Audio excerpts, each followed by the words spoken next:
Power star Pawan Kalyan తో దర్శకుడు వంశీ పైడిపల్లి ఓ cinema చేయబోతున్నట్టుగా ప్రచారం జరుగుతున్న సంగతి తెలిసిందే.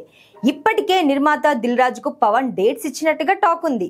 దీంతో ఈ కాంబినేషన్ సెట్ అయ్యే ఛాన్సెస్ ఉన్నాయనేది సినీ సర్కిల్స్ లో నడుస్తున్న మాట. అయితే రాజమౌళి అయినా కనీసం 3 ఏళ్లకో భారీ సినిమాతో ప్రేక్షకులను పలకరిస్తే, వంశీ పైడిపల్లి మాత్రం తన 17 ఏళ్ల కెరీర్ లో తీసింది కేవలం 6 సినిమాలే.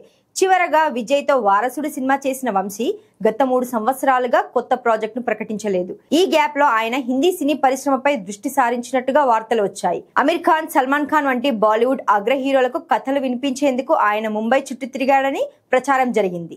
కానీ బాలీవుడ్ ప్రయత్నాలు అనుకున్నంతగా వర్కౌట్ కాలేదని, అందుకే తిరిగి టాలీవుడ్ కు వచ్చారని ఇండస్ట్రీ టాక్. ప్రస్తుతం వంశీ పైడిపల్లి పవర్ స్టార్ తో సినిమా చేయబోతున్నట్టుగా చెబుతున్నారు. అయితే ఇక్కడే పవన్ అభిమానుల్లో ఒక పెద్ద ప్రశ్న తలెత్తుతోంది. పవన్ కళ్యాణ్ తన సినిమాల షూటింగ్ ను వేగంగా, కుదిరితే 40 నుంచి 50 రోజుల్లో తన పాత్రకు సంబంధించిన సన్నివేశాలను పూర్తి చేయాలని చూస్తారు. కానీ వంశీ పైడిపల్లి సినిమా పూర్తి చేయడానికి మినిమం 80 రోజులు తీసుకుంటారని పేరుంది. ఈ స్పీడ్ తేడా కారణంగా పవన్ కళ్యాణ్ వంటి బిజీ స్టార్ ను వంశీ హ్యాండిల్ చేయగలరా అనే అనుమానాలు వ్యక్తమవుతున్నాయి. దీంతో ఒకవేళ పవన్ తో వంశీ పైడిపల్లి కాంబినేషన్ నిజమైతే ఆ సినిమా ఎప్పుడు పూర్తవుతుందనేది ఆసక్తికరంగా మారింది.